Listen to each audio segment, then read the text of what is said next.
Okay team, so we're looking at our kettlebell swing. So for here, what we're thinking about is starting off feet about shoulder width apart, in line with the kettlebell. From here, we're going to take a step back.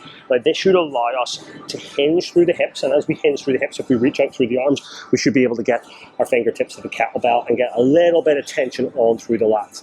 Now from here, we're going to hike that kettlebell back between the legs. Once we get that kettlebell between the legs and our forearms touch the thigh, we're going to propel our hips through.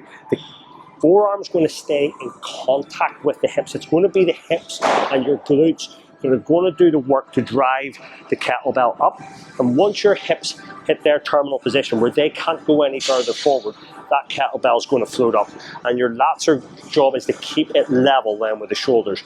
Then we're going to allow that arm just to fall back down towards the hips. And just as we feel that upper arm touch the side of her body, we want to imagine there's a big red button here, because there is. And we want to then hinge through the hips so that the kettlebell doesn't contact with our groin, and that will bring us back into the start position with the forearm touching the thigh to allow us to drive back up. Control the kettlebell, let it fall, hinge. So that should look like letting that kettlebell come back through the legs and swing freely. We're wanting to see the body move together. What we're wanting to avoid is this movement where the kettlebell is swinging away from the body.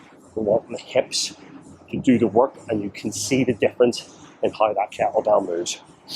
Once we're finished, it comes back to the legs, and instead of driving the hips through again, we just allow that kettlebell to swing back to the floor, like so.